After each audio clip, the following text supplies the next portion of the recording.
마가복음 4장 13절부터 20절입니다. 제가 먼저 13절 봉독하죠. 또 이르시되 너희가 이 비유를 알지 못할진대 어떻게 모든 비유를 알겠느냐. 뿌리는 자는 말씀을 뿌리는 것이라. 말씀이 길가에 뿌려졌다는 것은 이들을 가리킴이니 곧 말씀을 들었을 때 사탄이 즉시 와서 그들에게 뿌려진 말씀을 빼앗는 것이요. 또 이와 같이 돌밭에 뿌려졌다는 것은 이들을 가리킴이니 곧 말씀을 들을 때 즉시 기쁨으로 받으나 그 속에 뿌리가 없어 잠깐 견디다가 말씀으로 인하여 환난이나 박해가 일어나는 때에는 곧 넘어지는 자요. 또 어떤 이는 가시떨기에 뿌려진 자니 이들은 말씀을 듣기는 하되 세상의 염려와 재물의 유혹과 기타 욕심이 들어와 말씀을 막아 결실하지 못하게 되는 자요. 좋은 땅에 뿌려졌다는 것은 곧 말씀을 듣고 받아 30배나 60배나 100배의 결실을 하는 자니라. 아멘. 오늘 말씀 우리 씨 뿌리는 자의 비유에 나오는 네 종류의 땅에 대한 이야기를 우리에게 전해주고 있습니다. 마태복음 13장에 보면 훨씬 더 자세하게 하나님 나라의 비유로서 이 씨 뿌리는 자의 비유를 이야기하고 있죠. 사실은 이 비유의 정확한 주제는 씨 뿌리는 자의 비유라기보다는 이 복음, 다시 말하면 이 씨의 비유다, 이렇게 말씀할 수가 있습니다. 지금 이 네 종류의 땅은 우리가 잘 알지만 네 종류의 그 복음을 들은 사람을 의미하고요, 길가와 돌밭과 그리고 가시떨기와 좋은 땅, 이렇게 네 가지의 마음으로 나눌 수가 있는 겁니다. 우리가 이 말씀을 이해하기 위해서는 그 팔레스타인 지방, 다시 말하면 가나안 땅 지방의 좀 그 땅의 그 성분을 알 필요가 있습니다. 이스라엘 백성이 가나안 땅에 들어간 다음에 그 땅에 가보니까 땅의 종류가 몇 가지가 있었습니다. 이제 그 중에 대표적인 것이 뭐냐면 농사를 지을 수 있는 평평한 일반적인 마른 땅이 있었고요. 그럼 이제 그런 땅은 어제 제가 금요일날 설교한 대로 이른 비와 늦은 비를 때에 따라서 농사를 지으면 됐습니다. 그런데 중앙의 산악지대, 갈렙이 정복했던 그 헤브론 땅 지역은 산악지대였습니다. 뭐 산악지대라고 해서 우리나라처럼 뭐 높은 그런 산을 말하는 것이 아니라 이제 구릉진 그런 산을 말하는 거죠. 여러분 혹시 그 강원도 쪽에 가다 보면 강원도에 그 고랭지 농사를 짓는 그 밭들이 있습니다. 이제 그 밭은 산의 중간중간을 깎아서 이렇게 쭉 지은 그런 것들을 우리가 고속도로를 타고 달리다 보면 볼 수가 있는 거죠. 그러니까 논밭을 그렇게 평평한 땅에 한 것이 아니라 산악지대에다가 계곡 사이사이에 이렇게 구릉지를 만들어서 우리가 이렇게 농사를 짓는 땅들이 있는 겁니다.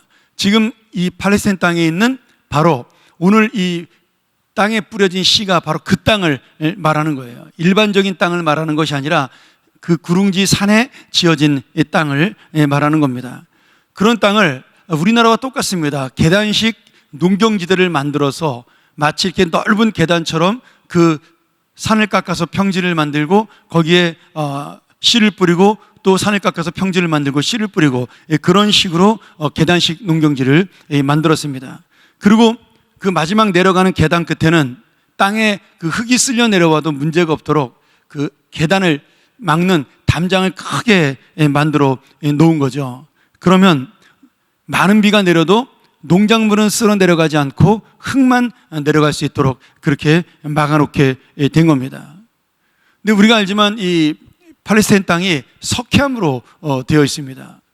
그래서 석회암 산지를 그 얇게 덮고 있기 때문에 토양이 비가 내리면 그 석회암이 녹으면서 뭐 굳은 땅이 질척거리면서 쓸려 내려가는 그런 일들이 굉장히 많이 오죠. 그러면 이 석회암이니까 빗물이 땅으로 흡수되지 않고 이 흙을 한꺼번에 산비탈로 흡수해서 막 쏟아져 내려갑니다. 사실은 가장 좋은 것은 그 땅이 흡수가 돼서 물과 함께 그 땅을 좋게 만드는 것이 제일 좋은데, 이제 땅 자체가 바위로 되어 있으니까 얇은 그러나 좀 단단하지는 않지만 얇은 바위로 되어 있어서 비가 오면은 이 흙이 땅으로 들어가지 못하고 다 쓸려 내려가게 됩니다. 그러면 담장으로 막아놨으니까 그 담장을 사이에 두고 흙들이 계속 쌓이게 되면서 그 흙이 층층이 이제 높이가 쌓이게 되는 거죠. 그러면 그 땅이 무슨 땅이 되냐면 좋은 땅이 되는 겁니다. 계속해서 흙이 쌓이기 때문에 그 땅은 평평한 땅이 되고 거기에 쌓인 흙들이 점점 굳어지면서 거기가 좋은 땅으로 변화가 되는 거죠. 그러면 그 계단식 농경지에는 사람들이 다니는 길이 있었습니다. 그러니까 그 옆으로 이렇게 다니는 그 길이 바로 뭐냐면 딱딱한 길가, 오늘 씨앗이 뿌려진 길가를 의미합니다. 그리고 농경지는 위로 갈수록 계속해서 비가 내리면서 흙을 쓸어내리기 때문에 거기는 어떤 땅이 돼요? 돌짝밭이 되는 거죠.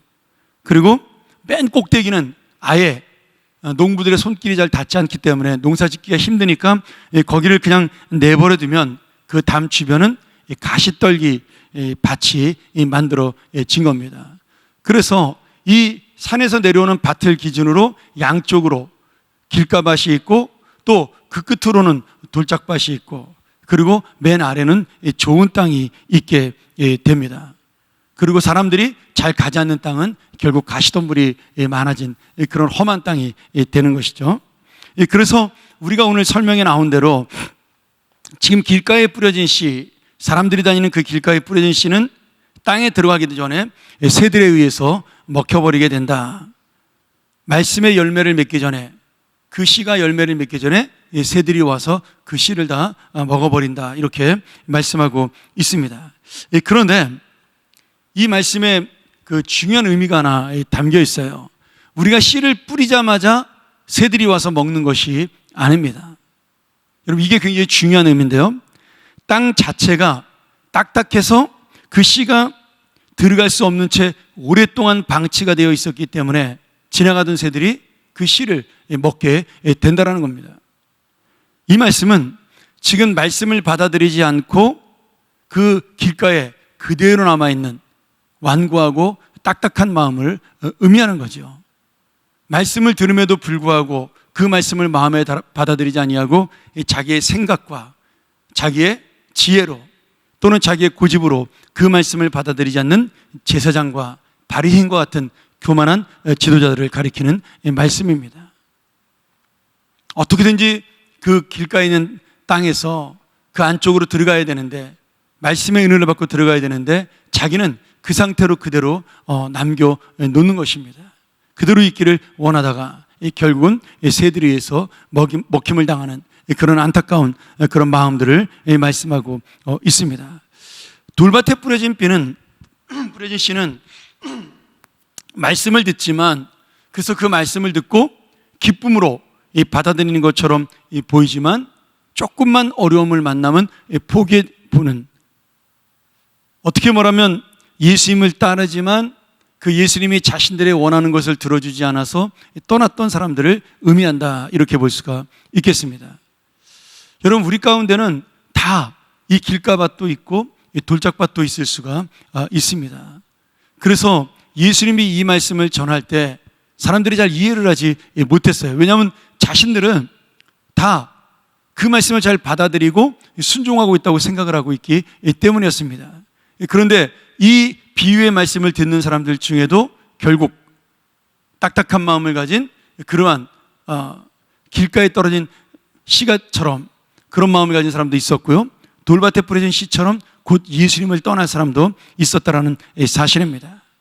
그리고 가시떨기에 뿌려진 씨는 잠시는 열매를 맺는 것처럼 보이지만 세상의 염려와 재물의 유혹과 그런 욕심이 들어와서 결국 끝까지 열매를 맺지 못하고 떠나가는 자를 말하죠. 이제 부자 청년, 마가복음 10장에 나오는 내가 어떻게 해야 영생을 얻겠습니까? 이런 좋은 고민을 가지고 있었지만 결국 너의 모든 재산을 주님 앞에 내어놓고 나를 따르라는 그 하나님의 말씀 앞에 고민하고 그 재산 때문에 염려하여 결국 주님을 따르지 못했던 이 부자 청년 같은 그런 마음을 가진 사람을 의미한다, 이렇게 볼 수가 있겠습니다. 어쩌면은 현대에 가장 많은 성도들일 수 있겠죠.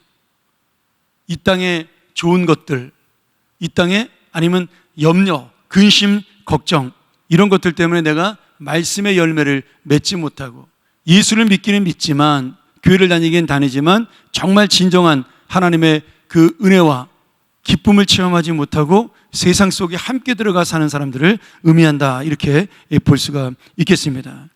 하나님을 섬기면서 열심히 신앙생활하는 것처럼 보이지만 결국 자기가 만든 우상, 내가 원하는 하나님, 그런 하나님을 따르는 사람들이다, 그렇게 우리가 의미를 보면 좋겠습니다. 마지막에 좋은 땅에 뿌려진 씨의 특징은 말씀을 듣고 받아서 결신한, 근데 다른 설명이 없는 걸로 봐서 이 열매를 맺었다라는 말은 스스로 하나님 말씀 앞에 순종하고 그리고 그 말씀대로 살려고 애를 썼다, 우리가 그렇게 볼 수가 있는 거죠. 그러면 이 좋은 땅에 뿌려진 씨앗도 어떤 때는 비가 오지 않을 때도 있을 것이고 어떨 때는 햇볕이 쬐지 못해서 어려울 때도 있었을 것입니다.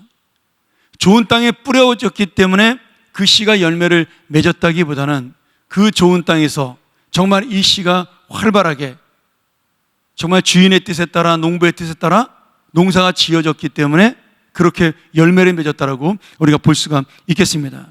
누가복음 8장 15절에 보면 이런 사람들을 착하고 좋은 마음을 가진 자다, 이렇게 말씀하고 있고요. 사도행전에 보면 베레아 사람은 신사적이다, 바로 그런 말씀을 통해서 그 말씀을 정말 오픈된 마음으로 나에게 주시는 말씀으로 받아들이는 그런 신실한 성도를 의미합니다. 그런데 가장 중요한 것은 말씀을 받아들이는 것보다 더 중요한 게 뭐냐면 말씀대로 사는 것입니다. 그래서 결국은 그 씨가 하나님께서 원하시는 열매, 결실을 맺는 거죠. 여러분, 지금 내가 원하는 열매, 내가 좋아하는 그 결실을 맺는 것이 아닙니다. 농부가 뿌린 씨앗의 그 모양대로 농부가 원하는 가장 좋은 모습으로 가장 아름다운 열매를 맺는 것이 이 씨앗의 목적이고 그리고 이 씨앗이 해야 될 사명입니다. 오늘 여러분, 이 복음이라는 것이 우리 안에 들어왔을 때 저는 이 씨앗을 복음이라고 해석하기도 하지만 어떤 면에서는 좋은 땅을 우리의 마음이라고 해석하지만 저는 그것이 하나라고 볼 수도 있다는 생각이 들어요. 내 안에 있는 마음이 좋은 땅이 될 때 하나님의 복음이 들어와서 열매를 맺는데 결국 이 열매와 좋은 땅은 그리고 씨는 하나로 우리가 볼 수가 있습니다. 하나님께서는 동일하게 누구에나 하나님의 사랑과 은혜를 주시고요, 하나님께서 주시는 그런 모든 사명과 능력도 함께 주십니다. 그런데 각각 열매를 맺는 사람들은 다 다르게 그 열매를 맺는 것이죠. 어떤 사람은 내가 원하는 열매를 맺는 사람도 있고 어떤 사람은 열매조차 맺지 못하는 사람이 있습니다. 또 어떤 사람은 다른 열매를 맺는 사람도 있겠죠. 그런데 오늘 이 말씀의 가장 큰 의미는 이 복음의 씨가 뿌려진 나의 마음에 하나님이 원하시는 가장 좋은 열매를 맺는 것, 그러한 열매를 맺는 인생으로 사는 것을 하나님께서 기다리신다. 그리고 그것이 바로 하나님 나라를 이루는 하나님 나라의 백성들이다, 이렇게 말씀하고 있습니다. 사실은 이 말씀을 들었던 제자들조차도 하나님이 원하시는, 예수 그리스도가 원하는 열매를 위해서 살지는 못했습니다. 그들은 예수님을 따르면서도 자신들이 원하는 열매를 맺기를 원했죠. 높은 자리에 가기를 원했고 또 능력의 자리에 가기를 원했고 권세의 자리에 가기를 원했습니다. 그런데 그들이 성령의 충만을 받고 그들의 마음이 진정한 좋은 밭이 되었을 때, 예수님이 십자가에 부활하신 후에 그들은 예수 그리스도의 이 말씀의 뜻을 깨닫고 자기들이 힘들고 어려운 시절을 겪었지만 그러나 좋은 열매를 맺는 좋은 밭으로 바뀌게 된 것입니다. 하나님의 은혜는 똑같이 떨어집니다. 하나님의 사랑은 똑같이 임하고요, 또 하나님의 사명은 똑같이 주어집니다. 그런데 그 열매를 맺는 그 모습은 각기 다르다는 사실, 오늘 우리가 예수님을 따라도 교회를 다녀도 제자들처럼 잘못된 열매를 향하여 달려갈 수도 있다는 사실을 기억하면서 오늘 다시 한번 이 말씀 앞에 내가 정말 좋은 열매를 맺기를 원하는 하나님의 좋은 밭이 되게 달라고 우리 기도하기를 원하고요, 나에게 이 복음의 씨앗을 주신 하나님을 찬양하고 감사하면서 내가 이 씨앗을 소중히 여기고 그 씨앗을 통하여 주님의 뜻을 이루는 그런 귀한 주님의 자녀요, 하나님 나라의 백성이 되게 해달라고. 여러분이 갖고 있는 사명들이 다 그러한 씨앗일 수도 있고요, 여러분들이 가진 가정이 다 그가 씨앗일 수도 있습니다. 여러분들의 직장이 바로 그런 씨앗일 수 있겠죠. 거기에서 주님이 원하는 열매를 맺는 그런 놀라운 삶을 살고, 그래서 주님이 기뻐하시고 칭찬하는 농부의 그 얼굴에 땀이 흘러도 즐거운 얼굴을 만드는 그런 귀한 우리 하나님의 사람들이 되기를 간절히 축원합니다. 우리가 한번 이 시간 이 말씀 의지하면서 기도하기를 원하는데요,